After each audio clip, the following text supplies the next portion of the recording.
احنا جايين من كل مكان، الصويرة زينة البلدان، نزورو ونرجع فرحان. كالظبيل والرهيلولة، حوض السلاح وثوم حيلة، نضربو شوفار هاد الليلة. احنا جايين من كل مكان، الصويرة زينة البلدان، نزورو ونرجع فرحان. Bishut Moran Rabotai, je vous souhaite à vous tous Shavuot Tov, une bonne semaine. J'espère que vous allez bien, que Hashem vous donne bracha v'atzlaha. Nous sommes, mes amis, dans la paracha Bo, la paracha de la sortie de l'Égypte. Il reste encore 3 coups, 3 plaies pour Paro, et c'est fini. Voilà. Et les Bnei Israël, ils sont en dehors. Maintenant, mes amis, la question se pose. Comment est-ce possible que Paro, il tient tête? On a vu dans la Torah que Paro, il sait qui est Hachem. D'ailleurs, combien de fois Paro lui-même, il dit à Moshe Rabbeinu, alors, prouve-moi que Hachem, il est juste, il est émet, il est vrai. Alors, il lui dit, par exemple, qu'est-ce que tu veux? Il dit, voilà, maintenant, je veux que cette plaie que Dieu m'a frappée, je veux qu'elle s'arrête demain. Ça veut dire que toi, tu vas prier maintenant pour qu'elle s'arrête demain. Alors, pourquoi elle ne s'arrête pas maintenant? Parce que, Paro, il a toujours des doutes.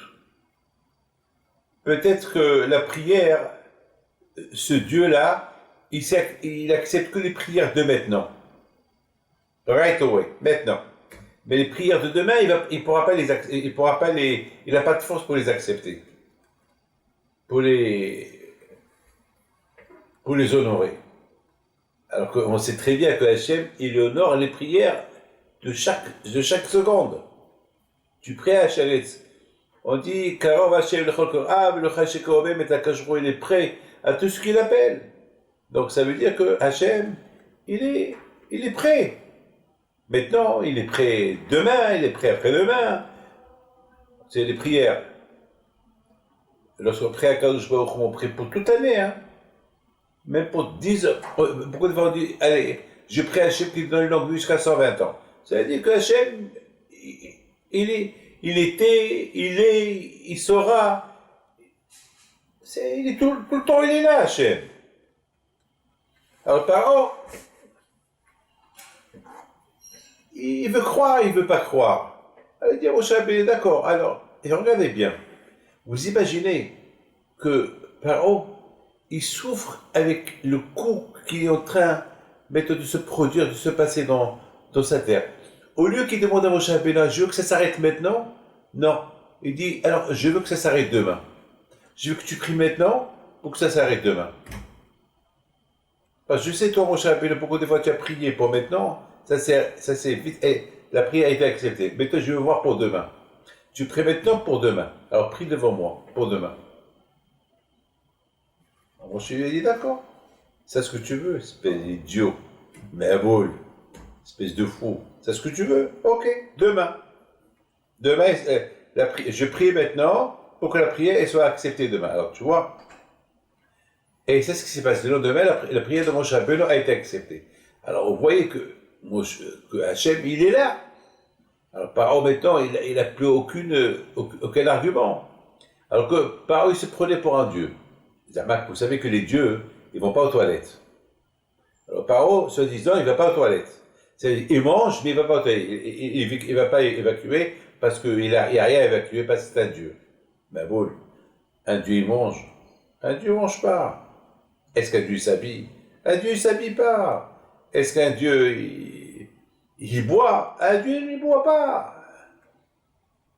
Alors lui, il mange, il boit, il s'habille, il s'éclate, il va des soirées, il se saoule, mais Zamak, soi-disant, il ne va pas aux toilettes. Alors qu'est-ce que Hachem faisait? Hachem voulait jouer un peu avec lui, il voulait un peu l'embarrasser. Il dit à Moshe Rabbeinu, Moshe, va chez Paro, il est en train de faire ses besoins. Et où Paro il faisait ses besoins? Dans des souterrains qu'il avait secret, que lui seul pouvait y rentrer. Il avait des codes, et c'était à côté du Nil. Comme ça, une fois qu'il a fini, il prenait tout, il jetait tout ça au Nil. Comme ça, il n'y a pas de traces. De toute façon, personne ne pouvait rentrer là-bas.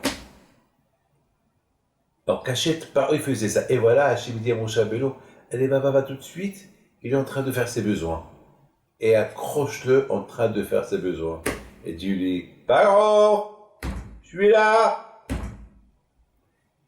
Et Paro, imaginez-vous l'embarrassement de Paro, comment il était embarrassé de voir Moshe en face, lui, il ne savait même pas comment, il savait même pas comment agir, il était en train de faire ses besoins, et voilà, il ne sait pas comment s'essuyer, pas s'essuyer, il se lève, il est affolé, et par Moshe, Rabbeinu et Aaron sont en train de le voir, en train de rigoler. Alors, c'est toi le Dieu? Eh, quel Dieu! Alors, écoute, nous, on est les envahis du vrai Dieu. Lave-toi les mains, et on te laisse. Essuie-toi, prépare-toi, et après on va discuter. Va prendre une bonne douche. Voilà. Va, là, le Nil est là à côté de toi. Va. Arrange-toi, parce qu'on ne peut pas te parler au nom de Dieu si tu es pas, au moins un peu propre quand même, un peu de dignité pour écouter la parole de Dieu. Alors avec tout ça, Paro, il ne croit pas. Alors avec tout ça, Paro, il s'entête, il prend tête. Têtu comme ça, il y a des limites. Bon, vous allez me dire que beaucoup de fois, le bon Dieu, le bon Dieu, il a endurci son cœur. Mais quand même, si Hachem, il a endurci le corps de Paro, c'est pas parce que Hachem voulait endurcir le corps de Paro, c'est parce que Paro, chaque fois, il essayait de trouver des excuses pour montrer à son peuple, à ses proches, à son gouvernement, au Hachamim, que lui, il maintient toujours que celui c'est un Dieu, qui ne croit pas en Moshe et Aaron. Mais pourtant, il n'a pas le choix. Alors, à l'époque, il a endurci son cœur, d'accord. Mais après, avec toutes les preuves qu'il a eues, avec toutes les souffrances qu'il souffre avec les plaies, il va finir par céder. Il va dire, arrête, il faut que j'arrête. C'est un jeu. Alors, beaucoup de fois, lorsqu'Akadosh Baruch Hu, il voyait que Paro, ils s'entêtaient avec lui, alors que Moshe Rabbeinu, Akadosh Baruch Hu, il a commencé à endurcir son cœur. Pourquoi? Parce qu'Hachem savait que Paro, il n'a pas fait une vraie teshuva. Par exemple, dans la paracha de Bo. Et, par exemple, la semaine dernière, on a lu les tonnerres qu'il y a eu. Il faut que je raconte quelque chose. La grandeur de Dieu, l'extraordinaire. Écoutez bien ça.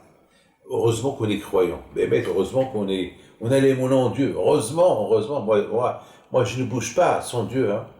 C'est lui mon makan. Hachem, c'est makan. Et vous perdez beaucoup. Si Hashu Shalom, vous croyez que vous êtes capable de vous aménager, d'arranger vos problèmes. C'est pas vrai, hein. J'ai passé le Shabbat à Ra'anana. Et ils ont annoncé un Shabbat mauvais temps. Pluie, tonnerre, éclair. Et bon, j'avais un peu de la peine parce que il faut marcher dans la pluie. Et là où je devais manger Shabbat, c'est loin. Et bon, j'ai réfléchi peut-être, je vais pas à la synagogue vendredi soir, je reste à la maison. C'est 20 minutes de marche et la pluie, et les tonnerres. Et je me suis dit, qui va venir à la synagogue? Là, ça va être vide. Parce que lorsqu'il pleut, il pleut. Hein. Finalement, j'ai pris la décision, non. Je vais, coûte que coûte. Qu'est-ce qui peut arriver? Bon, on est parti. Il ne pleuvait pas encore, mais on voyait les nuages. On voyait le ciel gris. Mais écoutez, avant que j'ai quitté la maison, parce qu'on nous a prêté une maison, nous a prêté une villa, Bon, j'ai demandé qu'on m'apporte des bougies de 24 heures, de les mettre de partout. Ils m'ont dit pourquoi, Rabbi David, tu veux faire ça? J'ai dit dans le cas qu'il n'y a pas de lumière, au moins elle ne va pas rester dans l'obscurité. Alors quelqu'un me dit, alors et la plata du Shabbat? Je dis bon, la plata du Shabbat, malheureusement, il n'y aura pas de dafina, il n'y aura pas de café, mais j'ai prévu que il y aura d'autres à manger demain. C'est mieux qu'on a la dafina. Et bien, finalement, avant de quitter la maison, j'ai mis 5 bougies de 24 heures, je les ai un peu dispersées dans la maison, et je suis parti à la synagogue. Les synagogues étaient archi pleins parce qu'ils savaient que j'allais être là. On a passé une belle prière, un bon cours de Torah, mais lorsqu'on est retourné, vraiment, on était mouillé, vraiment, le tonnerre, les éclairs. Mais grâce à Dieu, j'avais prévu un costume. J'avais comme ça. En général, tu t'habilles avec ton costume, tu n'as pas besoin de costume. Mais là, je suis mis un costume. Bon, grâce à Dieu, j'avais de quoi changer. Maintenant, on arrive à la maison, il n'y a pas de lumière. Waouh, waouh, waouh. Je rentre à la maison, ceux qui m'accompagnent, je dis, Rabbi David, tu as prévu déjà ça? J'ai dit oui, j'ai prévu. Hazé Hachem, la providence divine. Alors comment vous allez faire? Vous allez manger de l'obscurité? J'ai dit non, voilà, il y a des bougies qui sont là, bon, vous voyez, ça peut éclairer, même en haut, ça peut éclairer.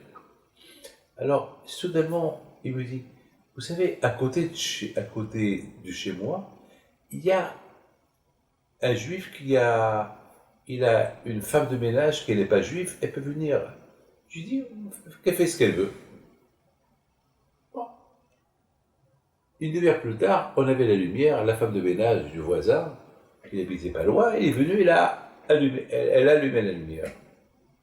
Bon, grâce à Dieu, on a mangé, on a chanté, et 2 heures plus tard, on était toujours à table, et on parlait de quoi? On parlait, grâce à Dieu, on a la lumière. Et dès qu'on a dit ça, il y a eu un éclair, hop, la lumière est partie. Il était 9 heures du soir. Bon.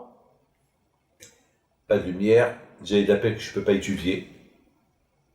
J'ai dit dommage. Et j'avais apporté avec moi des livres pour étudier, et j'avais de la peine. Bon, maintenant, on ne peut pas étudier, j'avais de la peine. Oui, il s'est passé que, bon, j'ai dit, c'est ma punition. Parce que moi, le Shabbat, il faut que j'étudie. Pour moi, le Shabbat, j'attends toute la semaine le Shabbat pour étudier. Toute la semaine, j'étudie grâce à Dieu. Mais Shabbat, pour moi, j'ai un kiff. Je kiffe la Torah du Shabbat. Bon, on va dormir.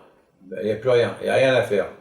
Il n'y a pas de lumière, il n'y a rien à faire. Et alors, j'ai pris un cachet pour me reposer un peu. Et je n'arrive pas à dormir. Je n'ai pas l'habitude de dormir à 9h30. Je n'ai pas l'habitude. Et je ne dors pas. Et vers 11h30, je vois la lumière qui s'allume dans toute la maison. Wow, j'ai rien compris. J'étais content et heureux. Je me suis levé, je me suis lavé les mains et j'ai commencé à étudier. Et j'ai étudié jusqu'à 2h, 3h du matin. Après, je suis parti dormir jusqu'à 7h du matin pour me préparer pour aller à la synagogue pour donner le cours de Ben Ish Chai. À 7h, de 7h jusqu'à 8h, la prière, donc voilà. Et puis, il y avait le monsieur qui m'accompagnait la veille. Il me dit, Rabbi David, ça va, tout va bien? Je lui dis, heureusement que tu es venu hier pour m'allumer, avec la femme de ménage pour apporter la lumière. Mais je ne comprends pas, parce que vers 9h, c'est parti encore, et vers 11h30, elle est revenue. Elle a fait un grand sourire. Il m'a dit, Rabbi David, écoutez-moi. Vers 11h, la lumière, elle est partie chez moi, comme ça il me raconte. Je dis, pas chez vous aussi?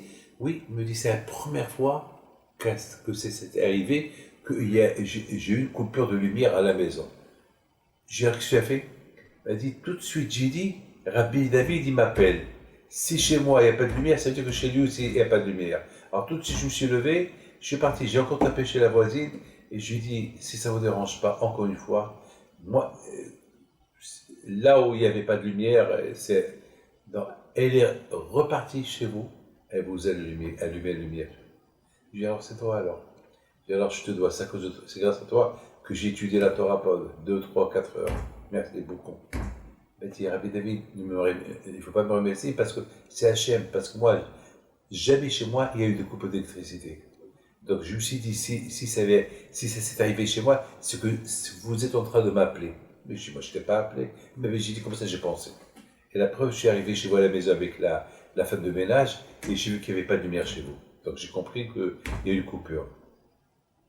Voilà mes amis, comment avec des choses comme ça que tu vois, ça te donne envie de servir à Kadosh Baruch Hu. Tu l'appelles, il te répond. Je ne comprends pas. Paro, avec tout ce qu'il voit, il tient tête encore avec le bon Dieu. Il joue cache-cache avec le bon Dieu. Mais il est fou, mais bon, qu'est-ce qu'il a? Comment on peut ignorer une vérité? Il voit devant lui Moshe Rabbeinu qui rentre dans son palais. Alors il voit son palais, il était bourré d'animaux. Et chacun qui traverse le palais de Paro, il est dévoré par ces animaux-là qui avaient là-bas, qui surveillaient une partie de Moshe Rabbeinu. Il passait, il rentrait chez Paro sans rendez-vous, sans rien du tout. Il rentre comme chez lui. L'armée qui surveille le palais royal, ils sont paralysés lorsque Moshe Rabbeinu il arrive. Plus que ça. Les lions, ils s'abaissent, ils embrassent les pieds de Moshe Rabbeinu. Et Moshe Rabbeinu avec son bâton, lui et Aaron, son frère. Et Paro leur tient tête.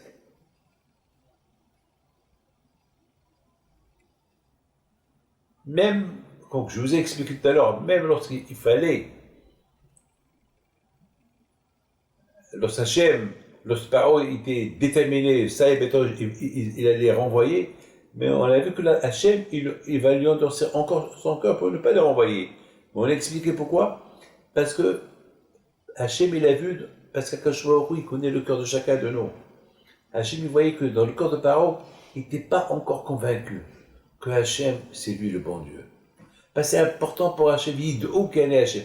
C'était important pour Hachem qu'avant que les Juifs ils quittent l'Égypte, que Paro et l'Égypte, ils savent qu'il y a Dieu.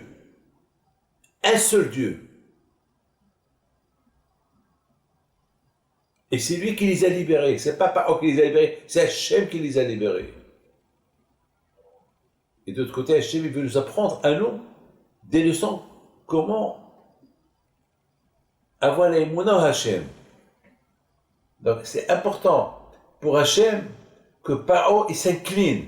Parce que si Paro, celui qui se prend pour un Dieu, et celui qui a testé le bon Dieu de tous les sens, il voit que les Juifs vont voir que Paro il a reconnu Dieu, donc automatiquement les Juifs ils vont reconnaître Dieu.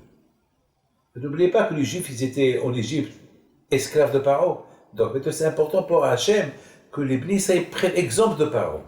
À part ce que Hachem faisait pour les Juifs, mais Hachem il a voulu aussi que Paro il sache que c'est lui Dieu. Donc les Juifs ont dit, c'est Paro le têtu, le Paro l'orgueilleux, le Paro qui se prenait pour un Dieu. Si lui s'est incliné à 100% que Hachem c'est Hachem, donc qu'est-ce qu'il nous reste nous à faire? Que ça y est, c'est la vérité. Alors beaucoup des fois Paro il montrait une faiblesse, une fausse émouna. Et il veut se débarrasser, allez, j'ai ras-le-bol, j'ai marre, allez, partez. Et dans le cœur, il ne croyait pas encore. Donc Hachem va lui endosser le cœur.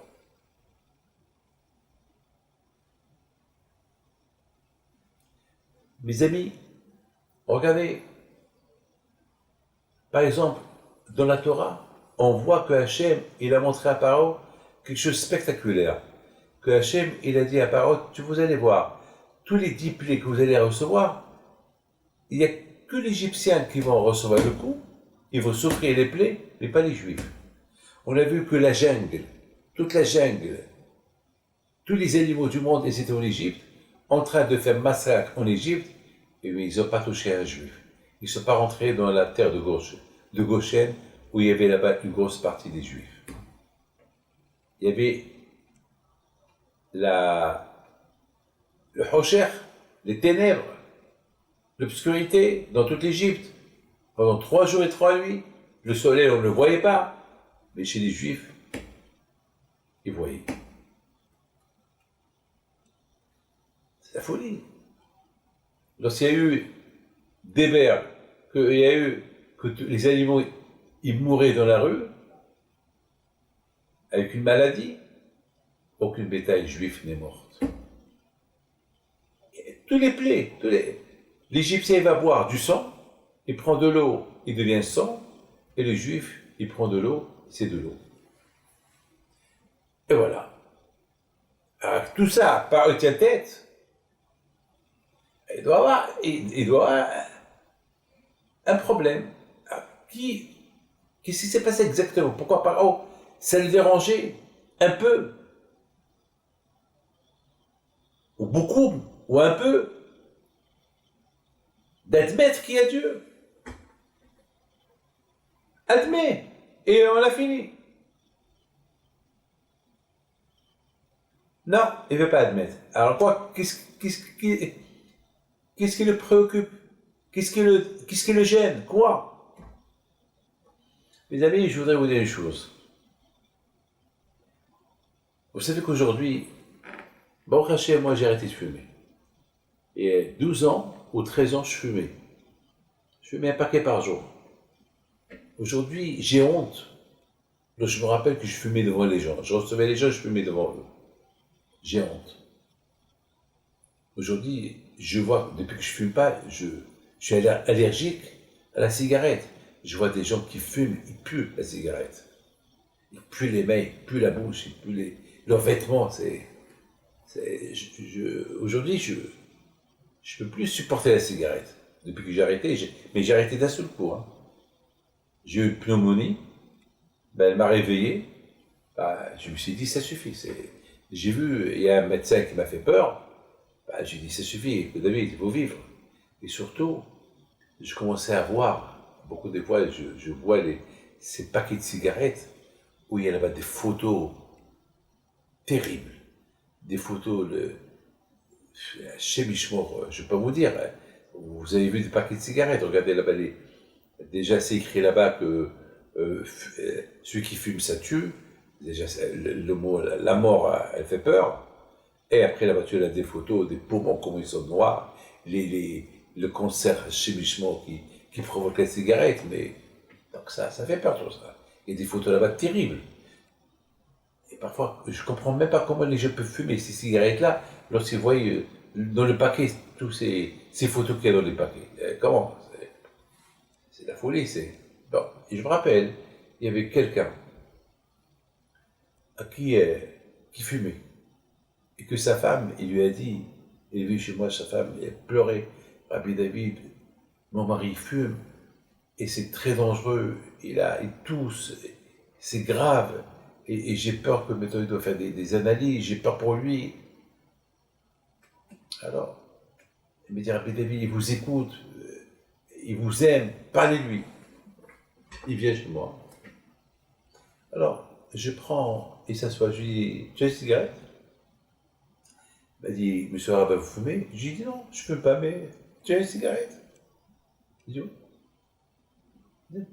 Il prend le paquet, je lui dis, non, le paquet, fais voir le paquet. Je prends le paquet, je lui dis, tu vois ça? Tu vois cette photo? Et le monsieur regarde la photo, il abaisse les yeux. Je dis, hé, Jean, tu vois cette photo? Mais regarde là, cette photo-là, ça, ce que tu vas être un jour, tu continues à fumer. Mais regarde!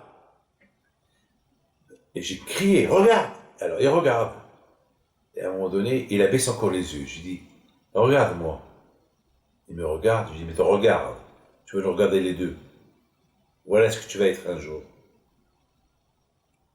Voilà ce que tu vas être un jour. Et tu vas mourir jeune. Tu ne vas même pas voir ta femme. Et tes enfants, ils n'ont même pas fait la bar mitzvah. Il abaisse les yeux. Il dit, bon, Rabbi David, je vais voir ce que je peux faire. Tout ce que je peux vous dire, c'est que il est sorti de mon bureau et, et je savais que dehors, il allait allumer la cigarette. J'ai eu un pressentiment qu'il allait. Et j'ouvre la porte doucement et je le vois debout en train d'allumer une cigarette. C'est-à-dire, avec tout ce que je lui dis, tout ce que je lui fais peur, il allume la cigarette. J'ai pas voulu le choquer, j'ai pas voulu l'appeler, j'ai pas voulu lui faire honte, mais j'ai fermé la porte. Et j'ai commencé à réfléchir. Est-ce que c'est pas Paro celui-là? Paro, il voit le émettre, il voit la vérité, il fait semblant qu'il voit rien du tout. Ce monsieur-là, je lui montre la photo, il voit, il sait ça ce qu'il peut devenir un jour. Mais qu'est-ce qui se passe? Il continue encore à fumer. Alors qu'est-ce qui se passe? C'est pas qu'il n'a pas peur, il sait, mais de l'autre côté, alors, tu crois pas.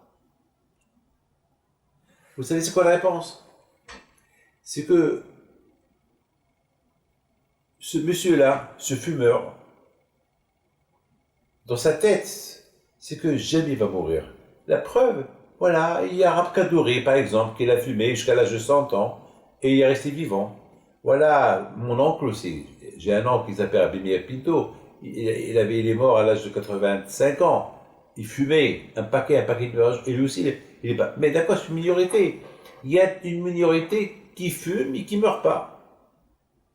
Alors, c'est ça le problème de ce monsieur-là. Il dit, c'est pas qu'il me désobéit, il m'a désobéi. C'est pas qu'il ne croit pas en moi. Non, c'est pas. Il se dit, c'est vrai, il y a ici une photo. C'est vrai, il y a ici le concert tue. D'accord, mais il y a des gens qui sont pas morts. Et pourquoi moi aussi, je suis parmi ceux qui vont pas mourir. Je continue à fumer. Exactement ça, c'était le cas de Paro. Le cas de Paro était exactement pareil. C'est pas qu'il ne croit pas, il croit, mais il y a toujours un doute en lui. Et peut-être c'est pas vrai tout ce que je suis en train de voir. Et peut-être moi aussi je suis un Dieu. Voilà la preuve que je suis encore là, je suis encore vivant. Je voudrais bien, attends, avec tout ce que le bon Dieu, il m'a montré comme signe, comme miracle, ça prouve que c'est le bon Dieu. Alors pourquoi je ne suis pas mort? Pourquoi je ne suis pas inclus dans les punitions? C'est quand même, il y a quelque chose, je dois être quelque chose. Il a oublié une chose, laquelle? Il a oublié que Moshe Rabbeinu lui a dit, tu sais Paro, si Hachem veut te tuer, il aurait pu te tuer. Mais si tu n'as pas tué, c'est parce qu'il veut que tu le reconnais. Parce qu'une fois que tu es mort, les gens peuvent dire que tu es mort d'une mort naturelle. Alors on n'a rien gagné. Nous, on veut que tu reconnais qui est Hachem, parce que ta reconnaissance à Hachem, ça va faire un boom chez les Israël. Mais pendant les plaies, pendant que l'Égypte et souffrait les plaies que Dieu leur envoyait, ils souffraient un peu, mais lorsqu'ils se sortaient vivants, ils se disaient peut-être je suis quelque chose, peut-être je suis une divinité, peut-être ça ne me concerne pas tout ça, peut-être.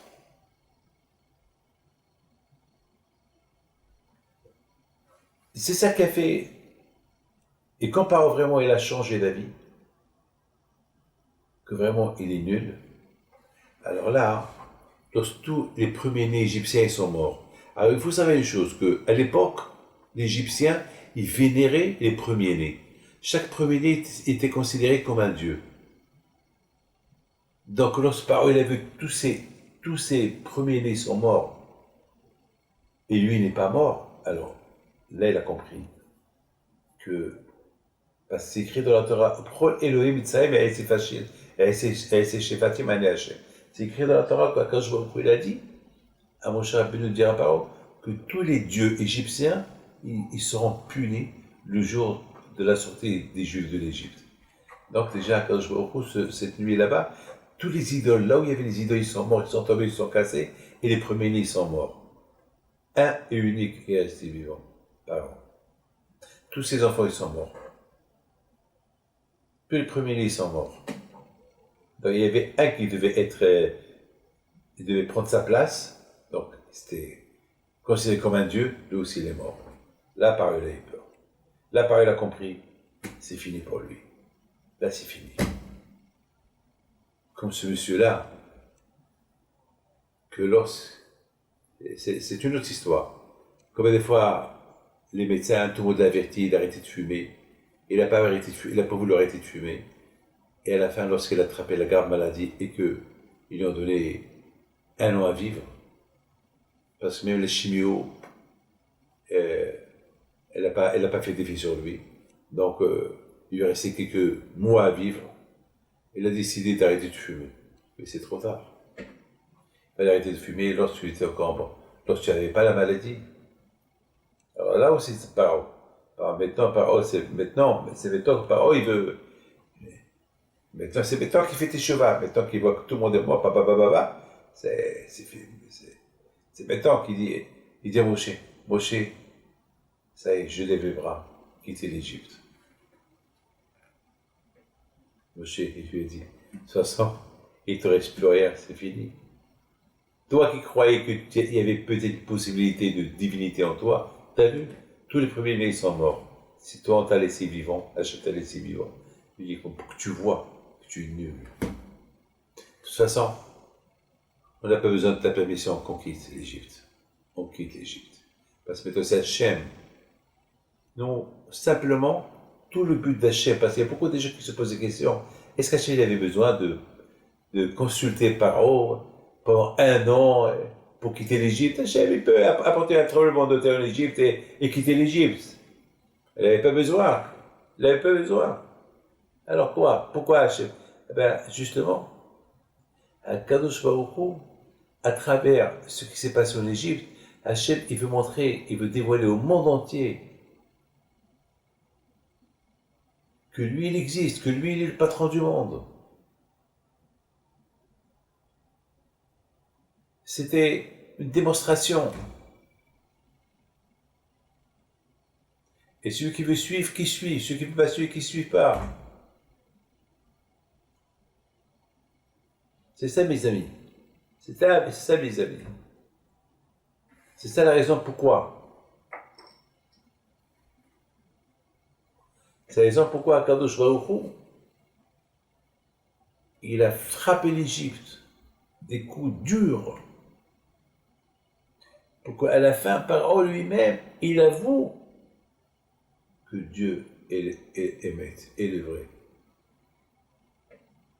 Et mes amis, maintenant vous avez compris pourquoi Akadosh Baruch Hu a pris patience avec Paro. Pour que les Juifs, ils voient comment Paro, il a admis que lui, c'est pas un Dieu, qu'il s'est moqué d'eux, il est rien du tout, et que Hachem, c'est lui le Dieu. Alors maintenant, les Juifs, qu'est-ce qu'il reste à faire? C'est Paro, l'orgueilleux Paro, il dit, il admet, il avoue que Hachem, c'est le Hémet, alors il ne reste plus rien à faire. Ça, il faut s'incliner, et il n'y a que Hachem. Voilà mes amis, plus ou moins pour cette paracha de Beau, cette paracha de la libération de l'Égypte, que Hachem il a montré à Am Israël sa force. Et c'est une belle paracha, c'est la paracha de Pessah, c'est la paracha c'est cette paracha-là qui nous amène à recevoir la Torah. Parce que tout le but de la sortie d'Égypte, c'est pour recevoir la Torah. Donc c'est la raison pourquoi cette paracha-là était très très dure, parce que Paro, c'était un grand sorcier, Paro, et le monde entier avait peur de lui, et l'Égypte c'était comme un pays enfermé, que personne ne pouvait rentrer, personne ne pouvait sortir. C'était vraiment la sorcellerie totale. Et avec ces sorcelleries-là, Paro il s'est montré capable de faire tout. Akadosh Baruch Hu, il a réussi. Et ça a pris du temps. Hachem, en une seconde, il peut faire quelque chose s'il veut. Mais Hachem, il donne le temps. Il frappe doucement pour que les gens qui reçoivent le coup, ils ont le temps pour faire teshuva. Ils ont le temps pour respirer. Ils ont le temps pour réfléchir. Et si Hachem aurait frappé les Égyptiens tout de suite, ben les Juifs, ils n'auraient pas fait un bilan. Mais le fait que les Juifs, ils voyaient des coups et des coups et des coups, et tout ce qui s'est passé, donc ça leur donnait ça leur donnait du temps à se renforcer et à connaître Hachem, qu'ils ont oublié parce que pendant 400 ans, ils étaient esclaves. Maintenant, tout retourne. Et c'est ça qui les a préparés après à suivre Hachem dans le désert et à recevoir la Torah. Mes enfants, que le bon Dieu vous aide et vous donne à vous tous. Amen.